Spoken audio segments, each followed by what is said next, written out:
নমস্কার। আজকে আমি আপনাদেরকে শোনাবো বিভূতিভূষণ বন্দ্যোপাধ্যায়ের লেখা মায়া। আপনাদের যদি গল্পটি ভালো লাগে তাহলে আপনারা প্লিজ আমাদের চ্যানেলটি সাবস্ক্রাইব করবেন, লাইক করবেন এবং শেয়ার করবেন। ধন্যবাদ।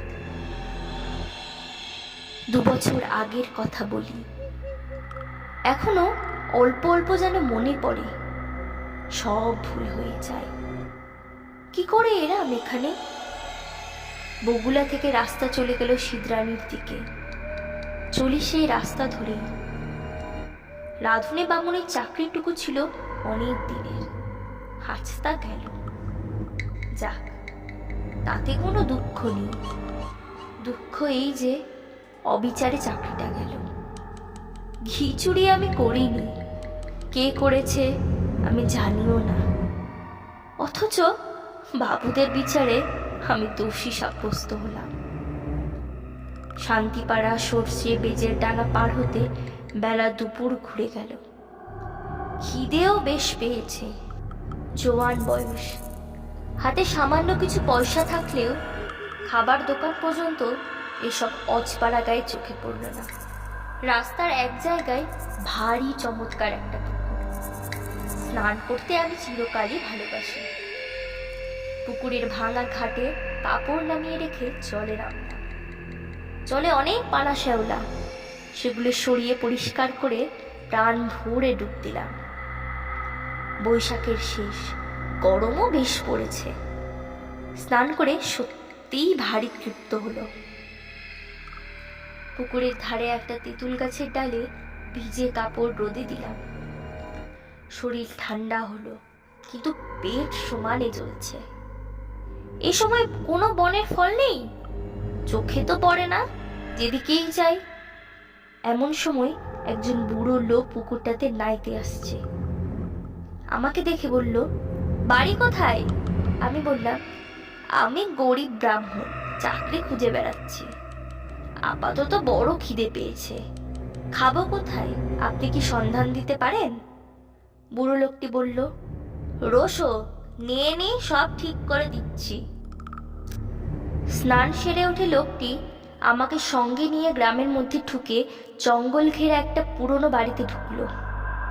বললে, আমার নাম নিবারণ চক্রবর্তী, এ আমার বাড়ি, কিন্তু আমি এখানে থাকি নে। কলকাতায় আমার ছেলেরা ব্যবসা করে, শ্যামবাজারে ওদের বাসা। এত বড় বাড়ি পড়ে আছে, আর সেখানে মাত্র 3খানা ঘরে আমরা থাকি। কি কষ্ট বলো দিকি। আমি মাসে মাসে একবার আসি, বাড়ি দেখাশুনো করি। ছেলেরা ম্যালেরিয়ার ভয়ে আসতেই চায় না। মস্ত বড় বাগান আছে বাড়ির পেছনে, তাতে সব রকম ফলের গাছও আছে। 12 ভূতে খায়। তুমি এখানে থাকবে? বললাম, থাকতে পারি। কি কাজ করতে? রাঁধুনির কাজ। যে কদিন এখানে আছি সে কদিন এখানে রেধো, দুজনে খাই। খুব ভালো। আমি রাজি হয়ে যেতেই লোকটা হঠাৎ যেন ভারী খুশি হলো। আমার খাওয়া দাওয়ার ব্যবস্থা করে দিল তক্ষুনি। খাওয়া দাওয়ার পরে আমাকে একটা পুরনো মাদুর আর একটা মোটা তাকিয়া বালিশ দিয়ে বলল, বিশ্রাম করো। পথ হেঁটে বড় ক্লান্ত হয়ে পড়েছিলাম। ঘুমিয়ে যখনই উঠলাম বেলা তখন নেই। রাঙা রোদ বড় বড় গাছতলার উঁচু ডালে। এরই মধ্যে বাড়ির পেছনের জঙ্গলে শেয়ালের ডাক শুরু হলো। আমি বাড়ির বাইরে গিয়ে এদিক ওদিক খানিকটা ঘুরে বেড়ালাম। যেদিকে চাই সেদিকেই পুরনো আম কাঁঠালের বন আর জঙ্গল। কোনো লোকের বাড়ি নজরে পড়ল না। জঙ্গলের মধ্যে এক স্থানে কেবল একটা ভাঙা দেওয়াল দেখতে পেলাম। তারই মধ্যে উঁকি মেরে দেখি শুধু চামচিকের আড্ডা। ফিরে এসে দেখি বুড়ো নিবারণ চক্রীও বসে তামাক খাচ্ছে। আমায় বললে, চা করতে জানো? একটু চা করো, চিড়ে ভাজো, তেল নুন মেখে কাঁচা লঙ্কা দিয়ে খাওয়া যাবে। সন্ধ্যার পর বললে, ভাত চড়িয়ে দাও, সরু আতপ আছে, গাওয়া ঘি আছে, আলু ভাতে ভাত, ব্যাস। যে আগে তোমার জন্য ঝিঙের একটা তরকারিও করে নিও। ঝিঙে আছে রান্নাঘরের পেছনে। আলো হাতে নিয়ে তুলে আনো এই বেলা। আর একটা কথা, রান্নাঘরে সর্বদা আলো জেলে রাখবে। তা তো রাখতেই হবে, অন্ধকারে কি রান্না করা যায়? হ্যাঁ, তাই বলছি। মস্ত বড় বাড়ি, উপরে নিচে বোধ হয় 14-15খানা ঘর, এছাড়া টানা বারান্দা, 2-4খানা ছাড়া অন্য সব ঘরে তালা দেওয়া। রান্নাঘরের সামনে মস্ত বড় লম্বা রোয়াক, রোয়াকের ও মুড়োয় 4-5টা নারকেল গাছ আছে, আর একটা বাতাবি লেবুরও গাছ। ঝিঙে তুলতে হলে এই লম্বা রোয়াকের ও মুড়োয় গিয়ে আমায় উঠোনে নামতে হবে, তারপর ঘুরে রান্নাঘরের পেছন দিকে যেতে হবে। তখনও সম্পূর্ণ অন্ধকার হয়নি, আলোর দরকার নেই ভেবে আমি এমনি শুধু হাতে ঝিঙে তুলতে এলাম। বাপরে, কি আগাছার জঙ্গল রান্নাঘরের পেছনে! বুনো ঝিঙে গাছ, যাকে এঁটো গাছও বলে, অর্থাৎ এমনি বীজ পড়ে যে গাছ হয় তাই। অনেক ঝিঙে ফলেছে দেখে বেছে বেছে কচি ঝিঙে তুলতে লাগলাম। হঠাৎ আমার চোখ পড়লো একটি বউ মতো কে মেয়ে ছেলে আমার সামনাসামনি হাত 10 দূরে ঝোপের মধ্যে নিচু হয়ে আধ ঘন্টা দিয়ে আমার মতোই ঝিঙে তুলছে। দুবার আমি চেয়ে দেখলাম, তারপর পেছনে ফিরে 7-8টা কচি ঝিঙে তুলে নিয়ে চলে আসবার সময় আরো একবার চেয়ে দেখলাম, দেখি বউটি তখন ঝিঙে তুলছে। নিবারণ চোখটিও বললে, ঝিঙে পেলে? আগে হ্যাঁ, অনেক ঝিঙে হয়ে আছে। আর একজনকে তুলছিল। নিবারণ বিস্ময় সুরে বললে, কোথায়? ওই রান্নাঘরের পেছনে, বেশি জঙ্গলের দিকে।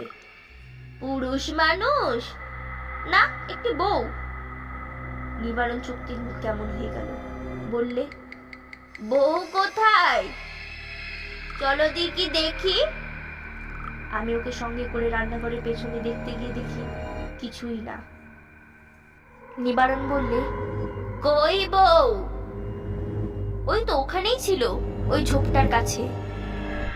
হু, যত সব, চলো চলো, দিন দুপুরে বউ দেখলে অমনি। আমি একটু আশ্চর্য হলাম। যদি একজন পাড়াগাঁয়ের বউঝি দুটো জংলি ঝিঙে তুলতে এসেই থাকে, তবে তাতে এত খ্যাপার কি আছে? তাছাড়া আজ না উনি আছেন, কাল যখন কলকাতায় চলে যাবেন তখন বুনো ঝিঙে কে চৌকি দেবে? রাতে খাওয়া দাওয়ার পর চকপতি বুড়ো আবার সেই ঝিঙে চুরির কথা তুলল। বললে, আলো নিয়ে যাওনি কেন ঝিঙে তুলতে? তোমায় আমি আলো হাতে নিয়ে যেতে বলেছিলাম না, মনে আছে? কেন তা যাওনি? আমি বুঝলাম না কি তাতে দোষ হলো। বুড়োটা খিটখিটে ধরনের, বিনা আলোতে যখন সবই দেখতে পাচ্ছি, এমনকি ঝিঙে চুরি করা বউকেও পর্যন্ত, তখন আলো না নিয়ে গিয়ে দোষ করেছি কি? বুড়ো বলল, না না, সন্ধ্যার পর সর্বদা আলো কাছে রাখবে। কেন? তাই বলছি। তোমার বয়স কত? 37-38 হবে। অনেক কম আমাদের চেয়ে। আমার এই 63। যা বলি কান পেতে শুনো। আগে নিশ্চয়ই। রাতে শুয়ে আছি, ওপরের ঘরে কিসের যেন ঘট ঘট শব্দ শুনে ঘুম ভেঙে গেল। জিনিসপত্র টানাটানি শব্দ, কে বা কারা যেন বাক্স বিছানা এখান থেকে ওখানে সরাচ্ছে, ভারী জিনিস সরাচ্ছে। বুড়ো কাল সকালে চলে যাবে কলকাতায়, তাই বোধহয় জিনিসপত্র গোছাচ্ছে। কিন্তু এত রাত্রিরে? বাবা, কি ব্যতিগ্রস্ত মানুষ! সকালে উঠে বুড়োকে বলতেই বুড়ো অবাক হয়ে বলল, আমি? হ্যাঁ, অনেক রাতে। ও হ্যাঁ, না, হ্যাঁ ঠিক। আমাকে বললেই হতো, আমি গুছিয়ে দিতাম। চকপতি বুড়ো আর কিছু না বলে চুপ করে গেল। বেলা 9টার মধ্যে আমি ডাল ভাত আর ঝিঙে ভাজা রান্না করলাম। খেয়ে দিয়ে পোটলা বেঁধে সে রওনা হলো কলকাতায়। যাবার সময় বারবার করে বলে গেল, নিজের ঘরের লোকের মতো থেকো ঠাকুর। পেয়ারা আছে, আম কাঁঠাল আছে, উৎকৃষ্ট পেঁপে আছে, তরি তরকারি পোতো। আমার খাস জমি পড়ে আছে 3 বিঘে, ভদ্রাসন হলো 1.5 বিঘের ওপর। লোক অভাবে জঙ্গল হয়ে পড়ে আছে। খাটো, তরকারি উৎপন্ন করো, খাও, বেচো, তোমার নিজের বাড়ি ভাববে। দেখাশুনো করো, থাকো, ভাবনা নেই। আর একটা কথা। কি? চক্কতি বুড়ো অকারণে সুর খাটো করে বললে। কত লোকে ভাঙচি দেবে, কারো কথা শুনো না যেন। বাড়ি দেখাশুনো করবে, নিজের মতো থাকবে, কোনো কথায় কান দেবে না।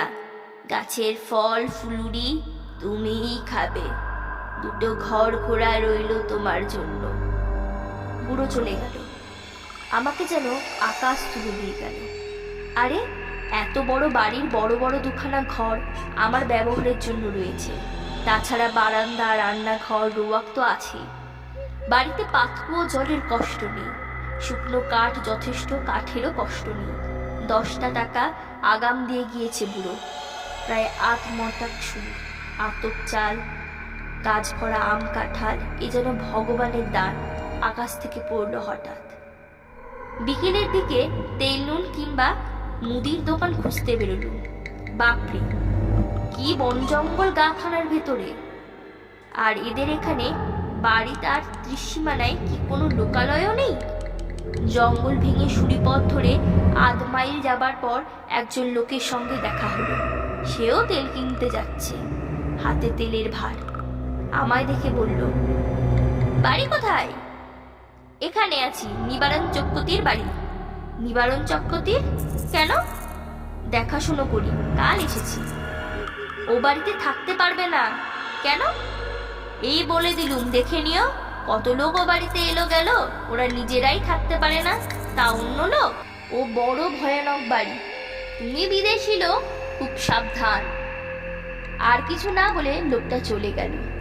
আমি দোকান খুঁজে জিনিস কিনে বাড়ি ফিরলাম। তখন বিকেল গড়িয়ে গিয়ে সন্ধ্যা নামছে।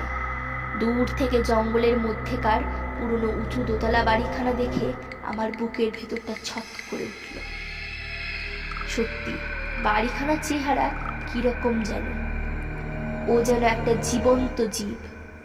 আমার মতো ক্ষুদ্র লোককে যেন গিলে ফেলবার জন্য হাত বাড়িয়ে এগিয়ে আসছে। অমন্তর ওর চেহারা কেন? কিছু না, লোকটা আমার মন খারাপ করার জন্যই দায়ী। আমি যখন তেল নুন কিনতে যাই তখন আমার মনে দিব্যি ফুটতেছিল। হঠাৎ এমন হওয়ার কারণ হচ্ছে ওই লোকটার ভয় দেখানো কথাবার্তা। গায়ে পড়ে এত হিত করবার দরকার কি ছিল বাপু? চক্রবর্তী বুড়ো তো বলেই গিয়েছে, কত লোক কত কথা বলবে, কারো কথায় কান দিও না। কিছু না, গাছপালার ফল ফুলেরই গায়ের লোক চুরি করে খায় কিনা? বাড়িতে একজন পাহারাদার বসালে লুটপাট করে খাওয়ার ব্যাঘাত হয়, সেই জন্যই ভয় দেখানো। যেমন ওই বউটি কাল সন্ধ্যাবেলা ঝিঙে চুরি করছিল। অনেক দিন এমন আরামে থাকিনি। বিনা খাটুনিতে পয়সা রোজগারের এমন সুযোগ জীবনে কখনো ঘটেনি। নিজের জন্য শুধু 2টো রান্না, মিটে গেল কাজ। সকাল সকাল রান্না সেরে নিয়ে নিচের বড় রোয়াকে বসে আপন মনে গান গাইতে লাগলাম। এত বড় বাড়ির আমি মালিক, কারো কিছু বলবার নেই আমাকে, যা খুশি করব। হঠাৎ ভয়ানক আশ্চর্য হয়ে গেলাম। দোতলার নালীর মুখ দিয়ে পড়তে লাগলো জল। যেমন ওপরের বারান্দাতে কেউ হাত পা ধুলে জল পড়ে, বেশ মোটা ধারে জল পড়তে লাগলো। তখনই আমি রোয়াকের ধারে দাঁড়িয়ে দোতলার বারান্দার দিকে চেয়ে দেখলাম, তখনও জল পড়ছে সমানের মোটা ধারায়। ওপরে সিঁড়ির দরজায় তালা দেওয়া, চাবি চক্রবর্তী মশাই নিয়ে গিয়েছে। সুতরাং দোতলায় যাবার কোনো উপায় নেই আমার। এই জল কোথা থেকে পড়ছে? মিনিট 10 পড়ার পর জলের ধারা বন্ধ হয়ে গেল। আমার মনে হলো চক্রবর্তী মশাই বোধহয় কোনো কলসি বা ঘড়াতে জল রেখে গিয়েছিলেন উপরের বারান্দাতে। সেই কলসি কিভাবে উল্টে পড়ে গিয়ে থাকবে? নিশ্চয়ই তাই। তাছাড়া জল আসবে কোথা থেকে? একটু পরে গিয়ে শুয়ে পড়লাম। আলো নিভিয়ে শুয়ে পড়ার সঙ্গে সঙ্গে আমার চোখে ঘুম জড়িয়ে এলো। অনেক রাত্রে একবার ঘুম ভেঙে গেল। জানলা দিয়ে সুন্দর জ্যোৎস্না এসে পড়ছে বিছানায়। কি একটা ফুলের গন্ধও আসছে, বেশ সুবাস ফুলের। কি ফুল? ঘুমের ঘোরেই ভাবছি এমন কোনো সুগন্ধিওয়ালা ফুল তো বাড়ির কাছাকাছি দেখিনি। তড়াক করে লাফিয়ে উঠলাম। ও কি, জানলার সামনে দিয়ে একটি বউ চলে গেল রোয়াকে বেয়ে। হ্যাঁ, স্পষ্ট দেখছি, ভুল হবার নয়। আমি তক্ষুনি উঠে দরজা খুলে রোয়াকে গিয়ে দাঁড়ালাম। রোয়াকে দাঁড়াতে দুটো জিনিস আমার কাছে স্পষ্ট হলো। প্রথম, সেই ফুলের সুবাসটা রোয়াকে এতখানি কেন? ওই বউটি যেন সেই সুবাস ছড়িয়ে দিয়ে গেল এতক্ষণ। না, এ কোনো ফুলের সুবাস নয়। এ কিসের সুবাস তা আমার মাথায় আসছে না। কেমন একরকম যেন লাগছে, একরকম নেশার মতো। কেন আমি বাইরে এসেছি? ওহ, কে একটি বউ রোয়াকে বেয়ে খানিকক্ষণ আগে চলে গিয়েছিল, সেই ছড়িয়ে গিয়েছে এই তীব্র সুবাস। কিন্তু কোনো দিকে নেই তো, সে গেল কোথায়?